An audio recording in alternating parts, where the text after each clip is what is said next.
gonna lie, I sleep with my phone. Not only do I sleep with my phone, I check it first thing in the morning, and I also use it all throughout the rest of the day. Now, many of you are probably thinking, I'm addicted. But it's not just me, it's millions of other people as well. My name is Lisa Smith. I'm a digital anthropologist. And today I'm going to chat to you about how the effects of digital technology are impacting our gains as a human. So first of all, this is not about the relationship with our phone. This is more about how our senses are completely acting with our culture. I'll repeat that again. This is not about that phone that we all wake up for and we pull first thing in the morning. It is really about our senses interacting with the culture.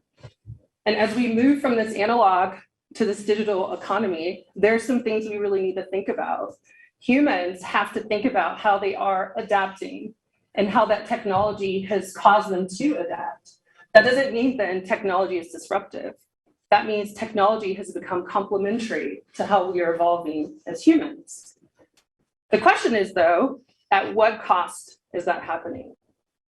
So are we really starting to think about things that are taking us away from our attention? I happen to know that sometimes we're not inclusive. We are not thinking about each other because we are distracted. We have people that have been able to actually turn what we believe to be a phone into an eyeball, into a camera. And it is not for anything. It's not teaching you anything mostly. You're probably mostly not learning. Sometimes it's actually just to entertain you. Sometimes it's actually just to distract you. So as we can inclusive tech today, I'm going to explain to you a little bit about digital anthropology, how we're actually starting to evolve that, and what we're doing at Deloitte to really start to address it. So what is digital anthropology? It is really starting to be the consequences of the rise of digital technologies for a particular segment of the human population, or it can be for a collective of that human population. The population I'm going to talk to you about today is Black women, maybe for obvious reasons. I'm actually super passionate about how ideas go from being weird to normal. I love to study culture. I love to understand how technology is interacting with that culture. And when you really start to think about this new definition of digital anthropology, it actually is a void in our culture. Here at Deloitte, we have loads and loads and loads of digital transformations, and we actually have nobody who really understands how humans should be really adapting to not only implement that technology, but also consume that technology. This is my favorite example here. It really talks about how humans over time really start to create technologies to extend our natural capabilities. So the example I have in front of you today is really about the eyeball. So interesting enough, the exact way that a camera is made, it actually has all 5 elements of the eyeball. It has a lens, it has ocular, it has a black box, it has everything to really kind of capture the eye. And the reason why that's really important is 90% of what we consume is visual. That means we are information gluttonous. That means that addiction in our phone is because we're now in a new digital economy. If you do not have enough information, it actually can become dangerous. And if you have too much information, it can become a bit more dangerous. What I want to also understand is, are we actually doing things? Are we making cameras? Are we using shovels? Have we invented the TV really more around metrics? Or are we actually doing them for meaning? So I explained to you that I was going to focus on Black women as it relates to exclusive tech. And so this was an interesting article I read in the Huffington Post, and hopefully this is not news to everyone. I think everyone understands that this bias has existed but there's been this perpetual issue around why facial recognition cannot figure out Black people. Now, interesting enough, I actually spend a lot of time with digital startups, and they use Google Hangouts. And if you start up a Google Hangout, if you look at your image in the beginning, it actually looks like a silhouette. It looks like someone who's in a witness protection program. But the reason why you have this issue that's behind this is because of most of the engineers behind it are mostly white men. So we'll double click on this a little bit more and talk about it. These three big major tech giants actually have over 80% of their workforce that are dedicated to developing AI and other kind of artificial intelligence, virtual reality, augmented reality, all of these technologies that we're actually interfacing with all the time. But if you look at their workforce continues to perpetuate that it's mostly male dominated and mostly white. If you think about what we do when we are working with our clients, end user feedback is really, really important, right? So who's actually checking the end? Who actually is checking the voice? Who actually has the right face to understand that it will represent and be able to include the inclusive population? The reason why you're having these failures is because the people that are testing it, they actually are affluent, they are mostly white, they are mostly males. And so when you have a female voice, if you happen to be Black, if you don't actually have access to be able to provide end user feedback, then you'll continue to have this kind of perpetual biases. This is a really interesting outcome that I wanted to share with you. I think all three should be known to everyone. So up in the left-hand corner, you have Serena Williams, you have Shirley Chisholm, which was one of the first kind of Black women in Congress in the US, and then you obviously have Oprah. And here you can see through the algorithms currently, right? These are like currently on the internet. Each one of these are actually noted as being males. And as we continue to actually study that, it was actually a connection between anyone who was like in a visual of power or anyone who was in a female that was in a position of being educated actually had an algorithm that made them come up as appearing as being male. So another example of how technology actually exclude biases, even in a category where each of these women are actually pretty well known and famous.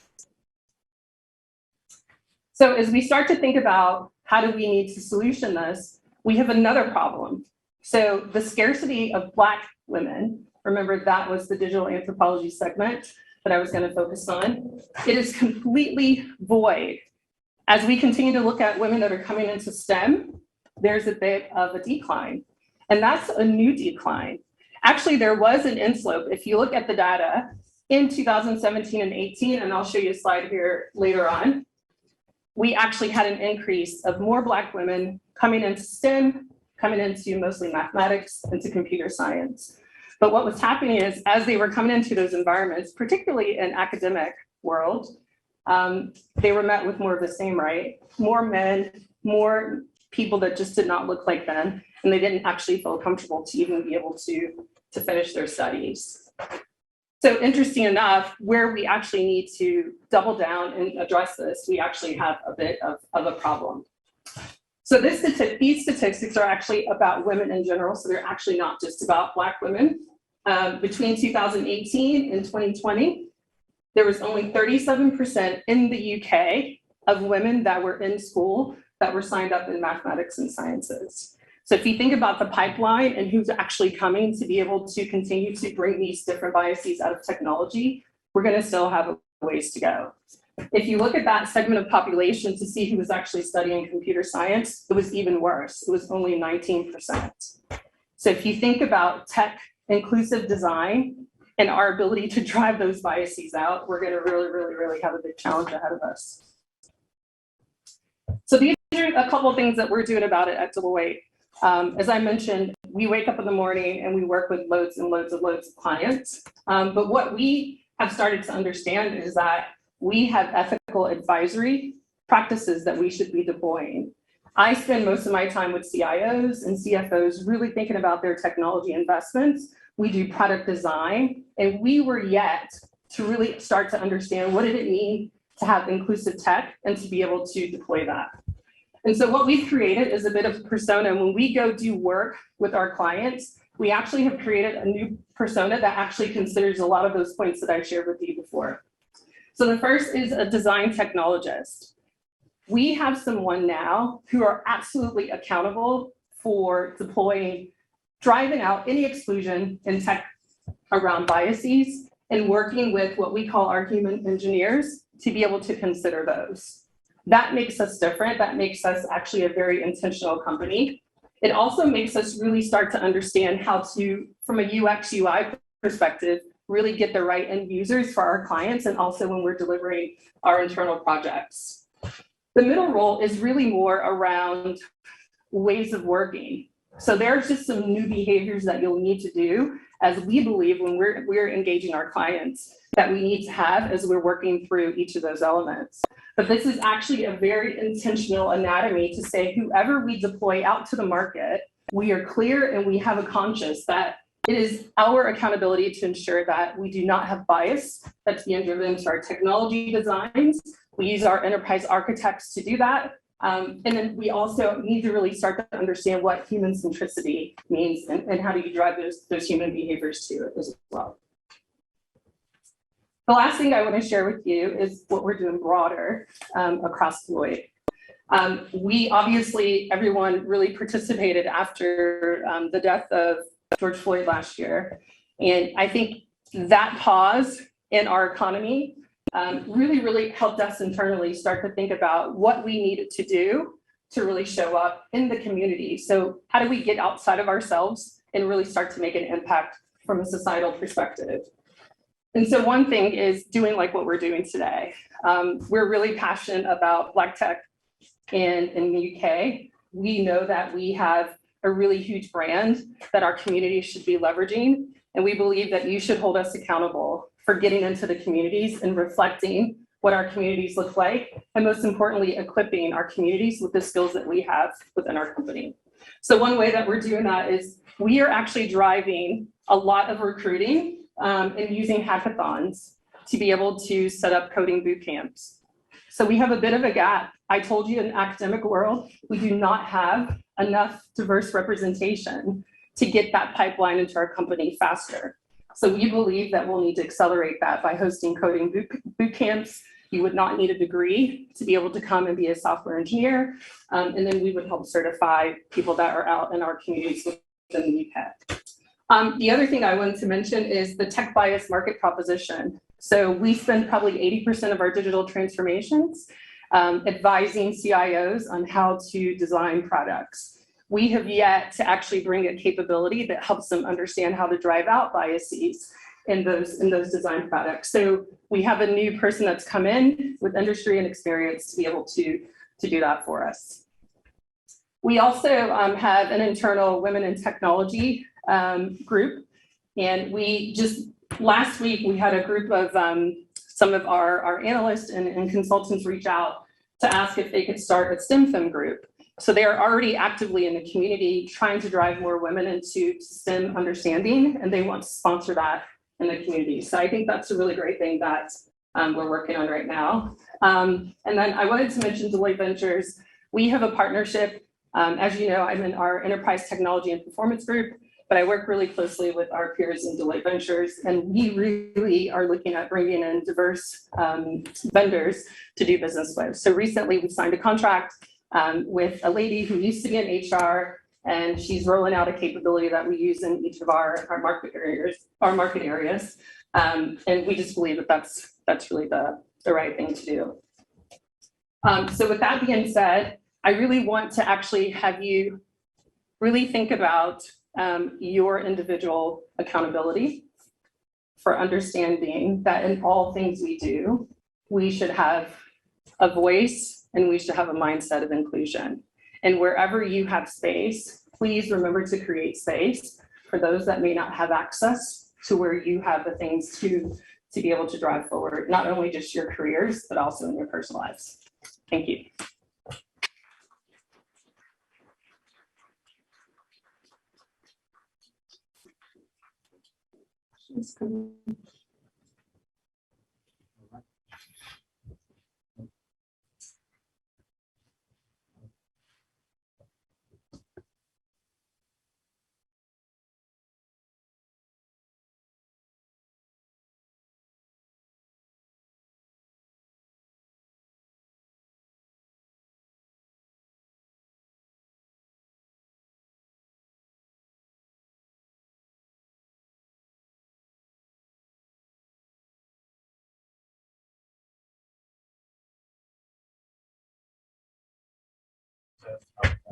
very people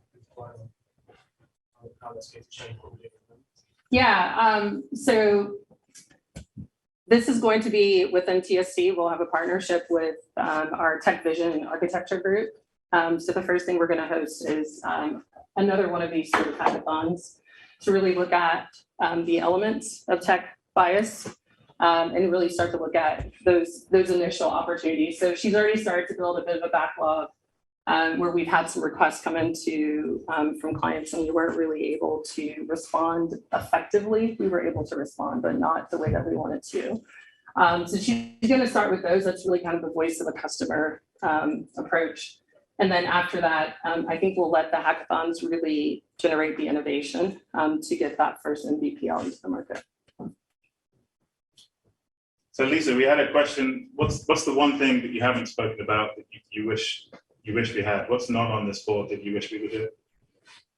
I wish that, so I think there's a population of professionals that probably have reached beyond this. So we tend to talk about our pipeline because that's our kind of future opportunity. But I believe that we actually have kind of a here and now problem where we have not only senior leaders, particularly women, not even just women of color, but I think internal to our firm, we have an opportunity to really accelerate women to more leadership positions. And so I didn't really highlight that, but it is one of our initial, I'm actually our inclusion lead for consulting this year. And one of our focuses are how we get more women into kind of lead client position or partner roles out facing into our market. So that's a really big area. I think even as I think about my own experience, and maybe I'm naive, I think most of it has to do with just being a female in technology, not necessarily a Black in technology. Based on the statistics that I shared with you, right? There's just a void of women in many of the STEM kind of industry segments. So I think that would be one thing that, share. Yeah, one other question. Okay. What is your favorite idea that went from weird to amazing? Oh, shit. Moving to the UK.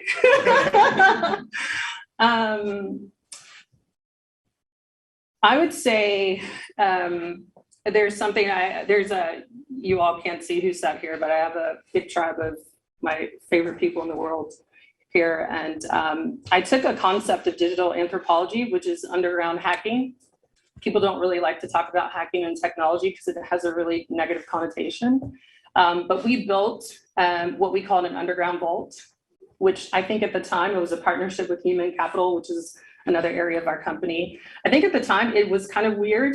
We knew it would be fun, but it was actually a little thorny to think about how we could be a bit underground of some of our more like formal firm policies to really create a safe place for our talent to innovate and not have any kind of senior leadership interfere with that. And actually we evolved that to now we have many other underground vaults that we have. And there were a lot of people that actually thought it was exclusive to be able to do that, interesting enough. And that is like another example of how you can think about an unconscious bias within an organization. When you think as a leader, you're entitled to actually weigh in on everything that your talent is creating. And I do not believe that. I believe that when you become a leader, you have to figure out how to decrease so that your teams increase. And the way that we created a safe place around that was to develop an underground vault. Excellent. Any more? Hey, come on. Yeah, I was going to say, Nisha, so from your perspective, what impact has like the reverse mentoring scheme had? So just for those on the call, the question was, what impact has the reverse mentoring scheme had? So we were just talking about this week. I think the biggest impact, there's two. One is we are becoming a really good culture of listening. Now, yes, we have opportunity, but I'm always going to acknowledge the progress. And I think these pairings that we've had, I've just had loads of partners internal to our company reach out and say, I've learned so much from this person. And through that, my second point is they've now created sponsorship. So they've moved now from having kind of this mentor-mentee relationship to a sponsor. And I think that's actually ultimately what it looks like, because when someone moves into the territory of being a sponsor for you, that means they're actually advocating for you when you're not in the room. That means they're actually willing to trade off. So there's no performative allyship when that's around. You get to actually talk about many of the career skills or support that you need, and then their network becomes your network. And so I think that has been probably one of the largest, and we're doing that outside of the company as well, which I think is also important. We're partnering with Prince's Trust, where we're also doing reverse mentorship, so that same kind of impact into society, we're bringing those things forward. You shy now? Yeah, I'm sure. Oh gosh. You kind of touched on what? Yeah, go ahead. I love that we're putting respect and inclusion front and center our ways of working. I'd love to hear a bit more about that if possible. So this is really a framework we have. It's a bit of a non-negotiable when we start an engagement, and it essentially actually humanizes the meeting of Deloitte and our clients, and also our teams coming together. And so we do a little bit of, there's a thing where we talk about, and everyone talks about themselves. So you share a little bit about you, but most importantly, you really start to learn how to work with different views of thought, different disabilities, right? There's some invisible disabilities, there's some that are physical, different personalities on the team. And it's also a contract with the client as well to say, this is really important to our culture here at Deloitte. So when we engage you, we expect you also to take care of our teams, and we'll do the same. So it is something we deploy out to all of our clients. We have a really big focus on it again this year, and we just believe that it really starts to drive a bit more awareness when we're delivering out in the market. I think we have about 2 minutes left, so maybe one more question. Did you know? Hey, yeah. As Black women in senior leadership here at Deloitte, what has helped you persevere when we hear so many stories, as you mentioned, of women in attrition of women in middle management, especially in large corporations? That's a great question. I think as a Black female leader, the number one thing that helps me persevere is I have a saying, to whom much is given, much is required. And I think when you raise your hand as a leader, you have to learn how to get outside of yourself. Like, I have really bad days. In fact, I'm kind of in one of those kind of spurts right now. You probably wouldn't know it hearing me talking, but I'm kind of dealing a little bit right now. But I believe my duty to you is not to divest that to you. My duty to you is actually to keep my head on straight and to continue to keep capacity, because I believe that's what happened. Could you imagine in the military if a general just decides to check out, right? It's a lost cause for the team. So that's one thing. The other is my grandmother.